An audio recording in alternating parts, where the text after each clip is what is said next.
My name's Dave Dubeau, founder of MoneyPartnerFormula.com, and this show is built for everyday real estate investors who are actively doing deals and looking to scale using other people's money. So if you're an active real estate investor and you want to get featured on this show to talk about your own real estate and capital raising experiences, then just go to daveinterviewsyou.com. Now let's get rolling with this episode, and remember to subscribe for daily interview content. Hey folks, welcome back. If you've been in real estate investing for any time, you've heard of creative real estate deals. You might have heard of good old Ron LeGrand, the guy I first learned from way back in 2003.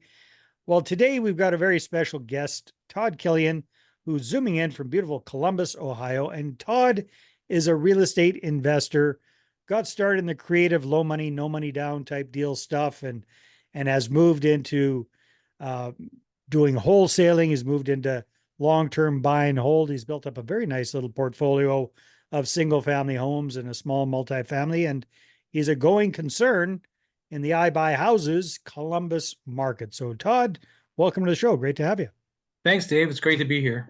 All right, my friend. So give us a big picture snapshot of what your real estate investing business looks like today in mid-2024. Yeah, I have 12 single family homes, and then I have an 8 units.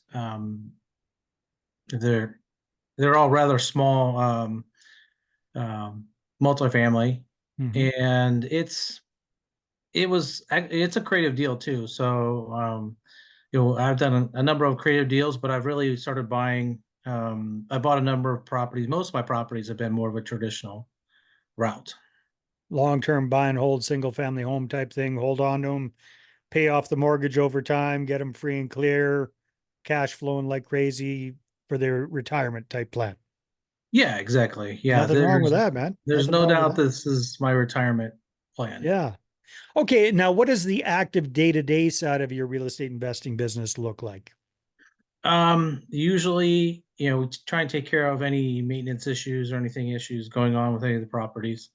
And then after that, then I'm trying to work on lead generation and trying to find deals which we can convert. And mostly right now I'm only doing wholesale. I'm not buying anything right now.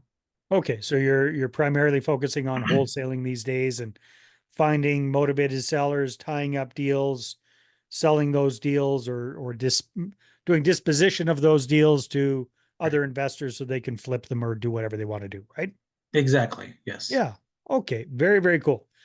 Now, walk me through a little bit about what's working well for you these days for doing lead generation to find these kind of deals, to find these motivated sellers, to get these kind of properties tied up and under contract.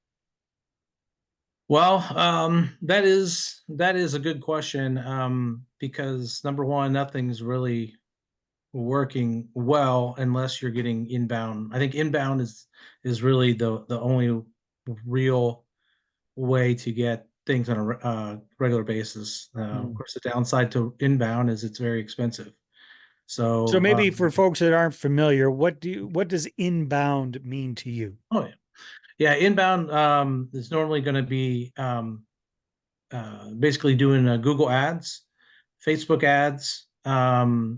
I have a couple of friends that are doing TV commercials and radio commercials and mailings. So all those are mailings. Probably the only one that's more of a targeted to a specific person, but you're still spending money to get that out there. A ton of And money, especially with mailings, you're spending a ton of money to get that out yeah, there. and get them to call you, right? And Right. say, raise their hand. Where on the other hand, a lot of what I used to do a lot of was cold calling and texting. Now, FCC has really shut a lot of that down. I think just mobile phones in general have made cold calling difficult because everyone's got caller ID, and then a lot of them are marked spam probable. So it's made it very hard for people to do cold calling.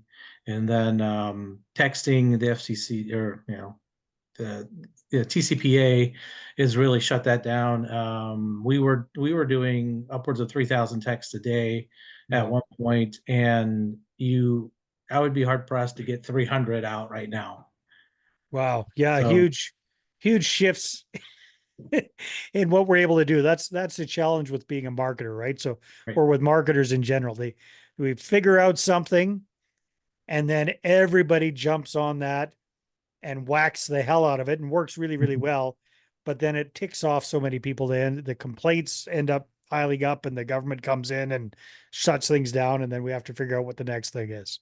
Right, exactly. And so that's where a lot of people are going to the next thing. So if you were successful, I think at wholesaling and were able to get, build up to where you are doing the Google ads or PPC as well as TV or radio and get that going, I think you're really a leg up right now, and you're able to get good inbound leads that you can convert on. Right now, I'm actually buying leads from a company um, who does it nationwide. So that's the way I've decided to go with my lead gen, and so I'm based out of Columbus, Ohio, but Yeah. I'm working in about 10 markets just so I can get enough lead volume from them so that I can, really try to convert enough each month.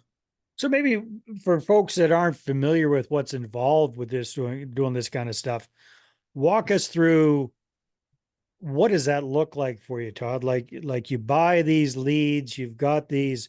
First of all, what does that even look like? Is it names, phone numbers, email addresses, physical addresses? You're buying this data, but then what? What happens next? Yeah, yeah. So you're right. We're going to get the name and address, phone number, sometimes the email address, and basically we're going to start calling and texting and emailing if we have their email address, and trying to get them on the phone or get them to call us. And the lead source that I'm using is actually not exclusive, so I'm oftentimes competing with other investors, other wholesalers who are also calling them and Right. reaching out. So basically, we've just got to keep at it. And Mhm. I'll be honest with you, I think almost all of our real leads and deals come from that long-term follow-up. It takes, the people who sell right away are, um, they're probably getting a price that's maybe, it's going to be higher than what I can, pay. Maybe they found a direct buyer to Mm. somebody who's not paying a wholesale fee or something like that, so they're able to make it work. But for me, I've got to make sure that there's a margin in there so I can mark that up to my end buyer. So I'm competing, with other people doing the same thing or direct buyers. Mm. And so basically get them on the phone, see if there's any motivation, see if we can get close on price, or if it's right there right away, which it never is. And then work through, staying in touch with them until we can get to a spot where they're ready to sell at a price that works for us. So when you say we, are you the guy making all these calls? Do you have assistants doing this stuff for you? Do you outsource it to somebody in the Philippines? Or has AI caught up to where it can, a robot can do this for you? What does that look like, Todd? Yeah, I'm hoping for AI to come around, but no, right now I've got a person in the Philippines who does most of my, well, she does almost all my calling, and then we also have a person helping her who does a lot of the data.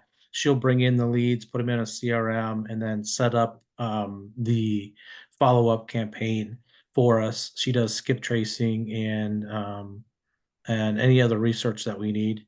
And then my lead manager basically is making all the calls to anyone who responds to us from our texting and emailing, and um, we do use RVM as well, ringless voicemail. So we'll drop a voicemail onto someone's phone if it's a mobile phone.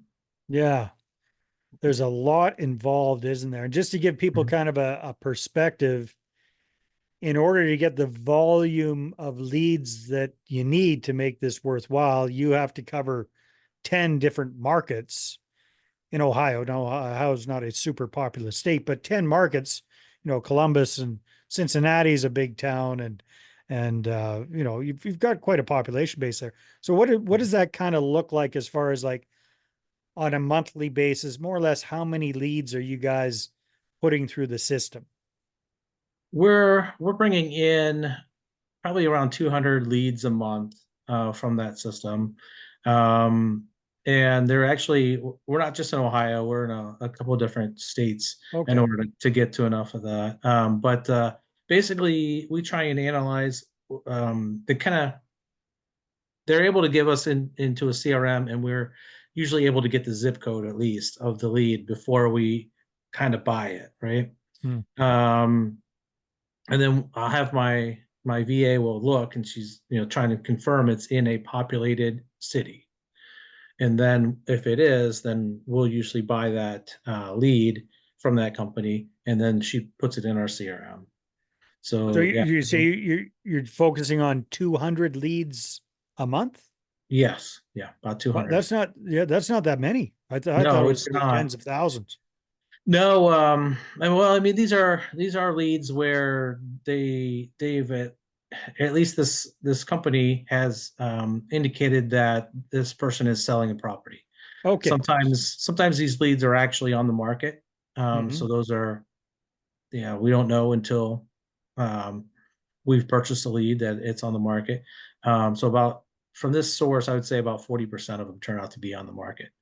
And so in that case, I'm going to look at possibly doing a terms deal with them if we can, unless we can find some motivation and a reason for them to drop their price enough to make it worthwhile. Yeah. All right. So 200 leads a month. They get into the system. Your assistants go through there, kind of trying to do skip tracing to find more information about the person, Mhm. about the property. And then you've got the one VA reaching out, calling people directly. You got the other one sending text messages. You kind of hitting them email if you got their email address. What does that typically look like when the smoke clears, Todd? So out of those 200 leads, what does that kind of turn into for you? We're usually working around 10 to 15 active leads that we feel like there's something there that we can convert on. Um, so that's kind of what we're trying to do is get it down to where, like, okay, they're in a decent price range. It makes sense. There's some sort of motivation that we think we can work with there, and things are lining up for us to where I think we can make a deal out of it. Now you mentioned at the top of the call that follow up is huge, right? So it's you say you've got out of those 200, there might be 15 that there could be a deal somewhere in there, which ain't bad, Right. because when I was thinking top of the funnel, you'd have thousands of leads. No, the guys you're buying the leads from started with those thousands and thousands and whittled it down to Mhm. you know, a much higher quality lead that you're Yeah. buying from them. So you're skipping a few steps in the process there, which makes a lot of sense to me. And then out of those 200, a good chunk of them, 80 or so are listed properties. So yeah, maybe something creative, but not huge motivation there if they've got it listed with with a Exactly. realtor. And the other 100 and whatever, that's what you're focusing on. And out of that, there might be 10 to 15 quasi hot prospects. So that means, what does that mean to you? That means you got through to them on the phone. You've had at least an initial conversation, and they've shown some interest to selling their property. Yes, yeah, they've shown interest in selling the property and at a price range that would Yeah. work for us. So my VA will do a lot of the screening. She'll have a conversation with them, try and find out if there is any motivation, what's the condition of the property, and what price are they looking for Mm-hmm. on it, and then of course what's their timeline. So And then I'm just that looking. information gets sent to you, and then does she book a follow-up conversation with you, a follow-up meeting? Do you meet them in person or is it on the phone? What are you doing? Usually we try and get a time when we call back, Yeah. and you know they don't answer, and then I call back again. Yeah, yeah, yeah. So we just keep calling them, and essentially. But I do want to, I want to give you a great example of what follow up can do, um, for anyone out there who's doing it. I've been using the same CRM for about 4 years now, and so we've got leads that go back, quite a bit. They go into COVID, so they've been in the system for a while. We had somebody who we had on follow up reach out to us last month, or maybe June, late June. From that was It was over a 2 years ago. We had gotten her information either from a cold call or text when we were doing that. So Yeah. she'd been in our system, and we'd followed up with her. And then finally she was ready to sell.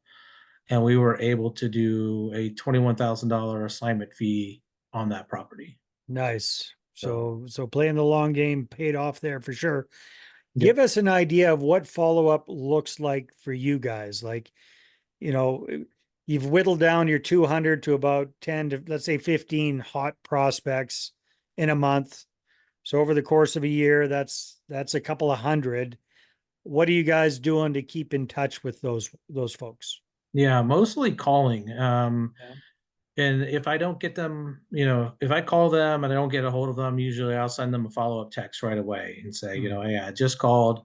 If you've got a minute, call me back. Some people may not listen to their voicemails, or they may not listen to them till later. But usually, if you get a text on your phone and if you're somewhere you can read it, you will at least say, who texted me? Yeah. You may just look at it, and you may not really read it, but at least you'll get some information or an idea. And if you are in a position where you can call me back, then they'll oftentimes give me a call. But the voicemails, always leave a voicemail, and then I try and follow up with the text so that I can hit them twofold. And you're doing that about once a month or once every what? Every couple of days. Depends on depends on what that lead Like looks like. let's say Sometimes the it's the every lead's day. kind of Sometimes gotten it's cold, like that lady that's 2 years old. Like yeah. those people, how are you staying in touch with those older leads? We have a couple of different versions of follow up text um, setups at different intervals, depending on how, or what the lead's like. And so we just put her on long term follow up. She was probably on a once every 3 month follow up, Yeah. and so we gave her a text, and she's like, okay, I'm ready to sell now. Yeah. So So what does a text like that look like? Is, hey, it's Todd, just checking in. You interested in any movement on wanting to sell the house? Something like that? it's usually something along the lines, hey, we talked to you previously about your house on Main Street. You know, are you still looking to sell that, or is now a better time? Something like that we would add on to the end of that. But we usually try and give them some context as to where they might have, you know, seen us before, and that they had talked to us. We wanted to make sure they know that we have had a conversation. Yeah. Refer back because they forget. Plus, they Yep, got six other guys after them for their house at the same time, kind of thing, right? exactly. Very, very cool. I might consider, because of the low volume of relatively low volume people that we're talking about here, especially with the new process, I might consider good old direct mail in the case of like an oversized postcard that's more like a newslettery type thing. So not a I want to buy your house cheap, or I buy houses cash, not the usual Yeah. thing, but like for the follow-up type thing. I know Dean Jackson, very, very sharp marketer. He's got something called the big yellow postcard. And this is just this obnoxious looking thing. It's really effective. It's kind of fun. It's got like little newsy type things in there, and it's interesting to read. And then on the back side, you could have like a little case study of a recent deal that you've done, how you helped somebody out of their house situation. Because again, at the end of the day, Todd, you're looking at a relatively small number of these Mhm. things that you'd be sending out, you know exactly what their address is, you know exactly what their name is. You could be sending these directly to people, and that would really make you stand out versus everybody else out there, and would only cost a few $100 a month. Yeah, that's a good point. Yeah, I would consider something like that. I've always tried to look for some alternative marketing. We've tried a couple of different um, either postcards or just kind of a card that I could hand out that's more like it's more the size of a door hanger, but Yeah. it has no hanger on it. It's just something that has some information on the front, and then on the back we can put some additional information. So that sounds something very similar to that. We could do something like that. Oh, that's a good idea. Yeah. I Mhm. can't, you can probably Google it. It might be big yellow postcard or something like that, but do you guys have like those coffee news newspapers uh, type things? Yeah, I know what you're talking about. Yeah, Yeah. So it's got just kind of fun fact type stuff on the front of it. Just gets people smiling and look, it's kind of interesting read. And then that little case study on the back and their address. And hey, if you're thinking about selling your house, we've already talked. Give me another call. Still interested in your house, something along those lines, right? yeah, Uh, that's a good yeah, idea. that could work really well. Well, this is fascinating, Tom. I could talk marketing stuff all day, but time flies. So if people want to connect with you, if they've got properties, if they're interested in the Ohio markets or wherever you're doing business, if people want to connect with Todd Killian, where should they go? Yeah, probably just hit me up on Instagram. That's probably going to be the one place where you'll get through to me the easiest. And it's kind of a long handle, but yeah, I don't think anyone will confuse me with somebody else. But it's Todd underscore Columbus underscore home underscore buyer. Hmm, So it's kind of lengthy. Todd underscore Columbus underscore home underscore buyer. Um, but if you message me there, it'll definitely show up on my phone. But yeah, I'm always willing to help people out in real estate. Willing to help people learn about the markets in Ohio, anything like that. I'd be happy to lend a hand. awesome. All right. Well, thank you very much for your insights and keep up the good work. It sounds like you guys are getting your system dialed in. Thanks, Dave. It's been fun. All right, everybody, take care, and we will see you on the next episode. Hey there, I really hope you enjoyed that episode. And as always, if you want to listen to more daily interview content, make sure you subscribe. And if you're an active real estate investor and you're doing deals and you'd like to get featured on this show, then just head over to daveinterviewyou.com. Now, at moneypartnerformula.com, we help real estate investors to create a process for predictably getting capital so they can do more deals without relying on hard money lenders or the banks.